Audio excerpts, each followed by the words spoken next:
ఓం శ్రీ గురుభ్యో నమః. ఇది రామాయణంలోనండి విచిత్రంగా ఉంటుందండి. ఇది నేను చెప్పబోయేది లక్ష్మణస్వామికి విజయం సాధించినటువంటి ఒక విచిత్ర మంత్రం అండి ఇది. అది మంత్రం అంటే మంత్రం అంటానికి కూడా లేదు, వాడి నమ్మకం అంతే, ఆ లక్ష్మణస్వామి యొక్క నమ్మకం. అటువంటి నమ్మకం ఎక్కడా రామాయణంలో జరిగింది. వాడు బ్రహ్మాండంగా యుద్ధం జరుగుతున్నది. రామరావణయోర్ యుద్ధ రామరావణయోరివ అంటారండి.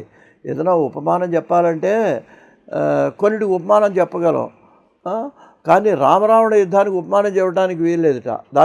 దాని అనన్వయాలంకారం అంటారు సంస్కృతంలో. సముద్రం ఎలా ఉంది, ఆ సముద్రం అంతే, దానికి ఇంక పోలిక లేదు. మళ్ళీ పోలిక లేని ఉపమానాలు కొన్నాయి. సాగరోపమః, అర్థమైందా? సాగరం అంటే ఏంటనమాట, సముద్రానికి పోలిక ఏమిటి, సముద్రమే పోలిక. అర్థమైందండి. అలాగే అక్కడ అంటాడు ఆ కవి అలంకార శాస్త్రంలో, రామరావణయోర్ యుద్ధ రామరావణయోరివ. రామరావణ యుద్ధం ఏంటి అంటే రామరావణ యుద్ధమే అన్నాడు. అటువంటి యుద్ధం భయంకరంగా జరుగుతుంటే ఇంద్రజిత్తు ఘోరంగా ఓడిస్తున్నాడు. వెళ్ళిపోయి అందరినీ అస్త్రాలతో బ్రహ్మాస్త్రంతో బంధించి పారేశాడు. తన దగ్గరికి వెళ్ళి నేను విజయం పొందాను, అందరూ అయిపోయినారు, సగం మందిని చంపేశాడు అస్త్రంతో. అందరూ పడిపోయి ఉన్నారని చెప్పేటప్పటికి సరే మళ్ళీ హనుమంతుడు వెళ్ళాడు. హిమాలయ పర్వతాలకు వెళ్ళి విచిత్రంగా విశల్యకరణి ఇవన్నీ కూడానేమో ఆ సంజీవిని ఓషధులు ఇవన్నీ తెచ్చి అందరినీ బతికించారు. సరే అయిపోయిన తర్వాత అప్పుడు మళ్ళీ యుద్ధం ప్రారంభమైందండి. బ్రహ్మాండంగా చేస్తున్నాడు ఇంద్రజిత్తు. ఆ ఇంద్రజిత్తు చంపితే కానీ తర్వాత రావణాసురుడు అసలు యుద్ధానికి రాడు, కొడుకుతో చూస్తున్నాడు సంగతి అంతా. అప్పుడు లక్ష్మణస్వామి చంపాడండి ఇంద్రజిత్తుని. ఎలా చంపాడంటేనండి, ఇది చాలా విచిత్రంగా ఉంటుందండి. ఇది ఏమంటే ఒక శ్లోకం చదివి బాణ వేశాడండి ఇంద్రజిత్తు మీద. ఏమిటి ఆ శ్లోకం అంటే, ఆ శ్లోకం చదువుతాం, తర్వాత దాని అర్థం కూడా చదువుతా.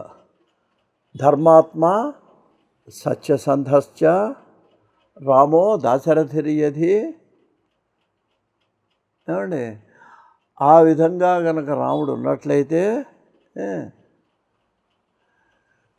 అతనికి జహి రావణం, శరేనం జహి రావణం.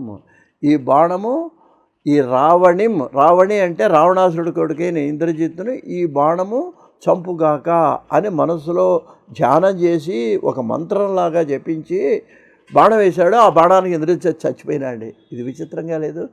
ఏమిటి బాణం, దాని అర్థం అంటే ధర్మాత్మ సత్యసంధశ్చ. ధర్మాత్మ అంటే అర్థం ఏంటి, రాముడు ధర్మాత్ముడైతే, రాముడు సత్యసంధుడైతే. ఏమండి, ధర్మాత్మ సత్యసంధ రామో దాశరథిర్యధి. దశరథుని కుమారుడైనటువంటి రాముడు కనుక ఆ విధంగా ఉన్నట్లయితే, ఎందుకని రామాయణంలో చెబుతారండి, సత్యము ధర్మం రెండు ఆయన పాదాలు అంటారు ఆయనకి. ఆయన ఏదో వాలివదలను లేకపోతే ఎక్కడో దశరథుడు దగ్గర వాడు అడుగుతాడు సారథి, ఏమంటే మరి వాడు ఆపమంటున్నాడు, అదో ఎట్లాంటి వినపడలేదని చెప్పోయా అంటాడు. అది ఏదో వనవాసం కోసం వాళ్ళని చంపాడంటే చెట్టు నాటి చంపాడు. ఇట్లా ఒకటి రెండు అవేమి అధర్మాలు కాదు, అయినా దానికి కూడా సమాధానాలు తర్వాత పెద్దవాళ్ళు చెప్పారు. అట్లా అది కాదు అంటానికి ఇప్పుడు ఇది నిదర్శనం. ఆయన సత్యసంధుడు అయినట్లయితే, ధర్మాత్ముడు అయినట్లయితే ఈ బాణం ఇంద్రజిత్తును చంపుగాక అని బాణం వేశాడండి.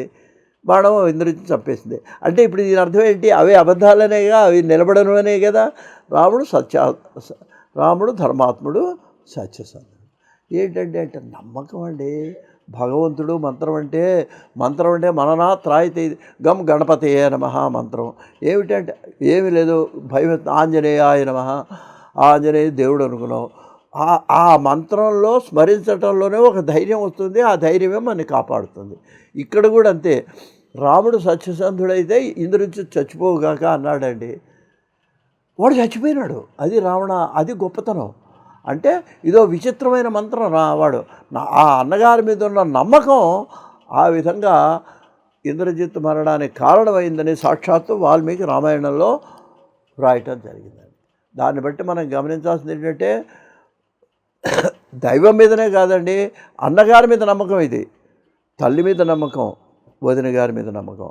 ఆ నమ్మకం ఉంటే ఒక ఉపాధ్యాయుడి మీద నమ్మకం, మా మాస్టర్ చెప్పారు ఇది రైట్, అంతే. ఆ నమ్మకం నిన్ను కాపాడుతుంది అని చెప్పి మనం చూస్తున్నాను. మరి ఇదొక విచిత్రమైన శ్లోకం మనకు రామాయణంలో కనిపిస్తుంది. స్వస్తి.